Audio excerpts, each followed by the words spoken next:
नमस्कार मित्रों, हमारी सीरीज चली एपिसोड नंबर 15 की, जिसमें हम बात कर रहे हैं भृगु संहिता की।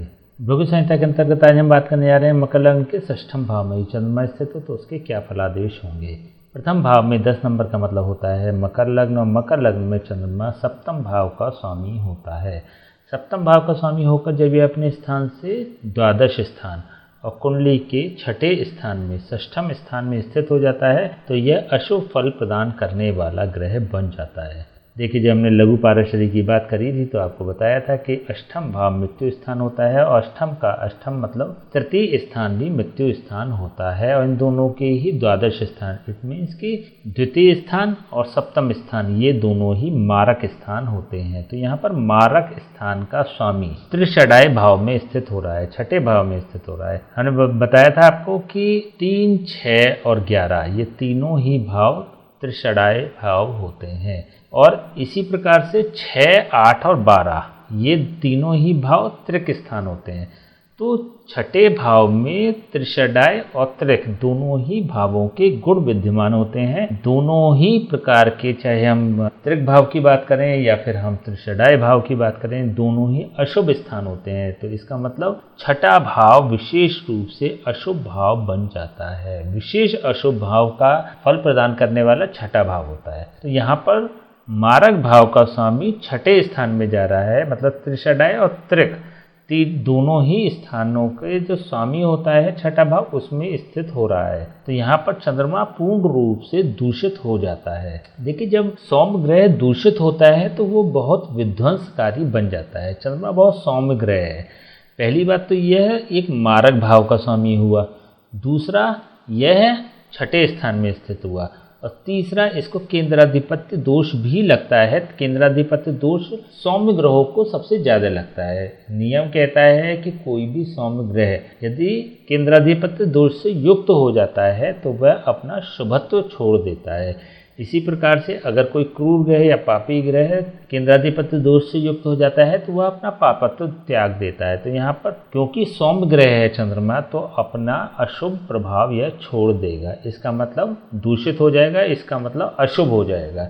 तो यहाँ पर तीन नेगेटिविटी यहाँ पर विद्यमान है चंद्रमा के साथ, इसलिए यह विशेष रूप से नकारात्मक फल प्रदान करेगा। 12 साल की अवस्था, 24 साल की अवस्था, 36 साल की अवस्था और 48 साल की अवस्था में यह चंद्रमा विशेष रूप से मारक प्रभाव प्रदान करने वाला बन जाता है। छठा भाव होता है रोग, ऋण और शत्रु का। जब चंद्रमा प्रभावित होगा, जैसे कि हमने बात करी है, चंद्रमा की महादशा, अंतरदशा हो या चंद्रमा के वर्ष हो, जब भी चंद्रमा प्रभावित होगा तो यह व्यक्ति को रोगी बना देता है, शत्रु पक्ष से परेशान हो जाता है ऐसा व्यक्ति, और ऋणी भी हो जाता है। तो यहाँ पर चंद्रमा विशेष रूप से नकारात्मक प्रभाव प्रदान कर रहा है। चंद्रमा की यहाँ से सीधी दृष्टि द्वादश भाव पर भी है। द्वादश भाव में दृष्टि होने के कारण यह चंद्रमा द्वादश भाव को भी दूषित कर देता है। जैसे कि अभी हमने बात करी कि व्यक्ति ऋणी हो जाता है। तो क्यों ऋणी हो जाता है? क्योंकि इसके ओवर एक्सपेंसेस हो जाते हैं।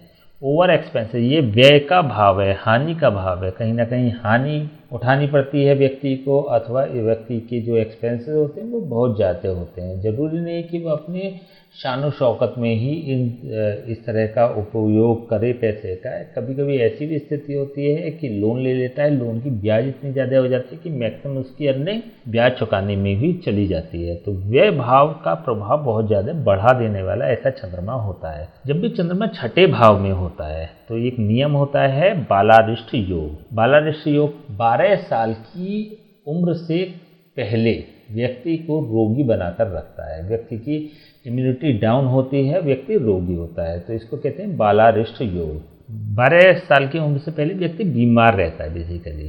तो यहाँ पर बालारिष्ट योग का भी प्रबल प्रभाव व्यक्ति पर पड़ रहा है। चंद्रमा होता है चतुर्थ भाव का कारक। चतुर्थ भाव का कारक होकर जब अपने स्थान से तृतीय स्थान मतलब संघर्ष के भाव में, यदि चतुर्थ भाव के सापेक्ष देखें तो यह संघर्ष का भाव बन जाता है। यहाँ से गिनती शुरू करेंगे 1, 2, 3। अपने से तीसरे भाव में स्थित है, अपने से संघर्ष के भाव में स्थित है, पराक्रम के भाव में स्थित है, परेशानी के भाव में स्थित है, अवरोध के मामले में यह चंद्रमा नेगेटिव प्रभाव देता है चतुर्थ भाव को। तो चतुर्थ भाव कारक होता है वाहन, भूमि, भवन और माता के सुख से संबंधित। सांसारिक भोगों की उपलब्धता भी चतुर्थ भाव दिखाता है, जीवन में होने वाले सुख को भी चतुर्थ भाव दिखाता है। तो यहाँ पर व्यक्ति का जीवन संघर्षमय दिखाता है। वाहन, भूमि, भवन और माता का सुख व्यक्ति को प्राप्त नहीं होता है। देखिए छठा भाव मामा का भी होता है। इस प्रकार का दूषित चंद्रमा जब छठे भाव में स्थित हो जाता है तो मामा को भी यह पीड़ित करने वाला हो जाता है। मामा पीड़ित रहते हैं, विशेष रूप से सबसे छोटे मामा जो होते हैं व्यक्ति के, वह फाइनेंशियली, मेंटली या फिर शारीरिक रूप से परेशान रह सकते हैं। तो ऐसा भी ये चंद्रमा प्रभाव देने वाला होता है। चलिए हम इसके उपाय की बात कर लेते हैं। क्या उपाय हो सकते हैं? चंद्रमा यहाँ से विशेष मारक प्रभाव लिए हुए है, तो ऐसे में किसी ब्राह्मण से बात करके इसके जाप और हवन तो समय समय पर कराते ही रहें, जिससे इसकी नेगेटिविटी खत्म होगी और पॉजिटिविटी बढ़ेगी। इसके अलावा यदि इसको 11th हाउस में मूव करा लेंगे तो ज़्यादा बेहतर रिजल्ट्स यह देने वाला होगा, क्योंकि यहाँ पर यह एक तरह से पापी ग्रह बन चुका है, क्रूर ग्रह बन चुका है। नियम कहता है कि 11th हाउस में स्थित कोई भी क्रूर ग्रह अथवा पापी ग्रह अपने पापत अथवा कुरत्व को प्रदान नहीं करता है। तो यदि इसको 11th हाउस में मूव करा लेंगे तो बेहतर रिजल्ट्स आ जाएंगे। इसके लिए महिलाएं अपने दाहिने हाथ की कलाई में, पुरुष अपने बाएं हाथ की कलाई में चांदी का कड़ा धारण करें। 50 ग्राम से ऊपर का अगर चंद्रमा कड़ा होता है तो वेल एंड गुड, बहुत अच्छी रिजल्ट्स ये प्रदान करने वाला होगा।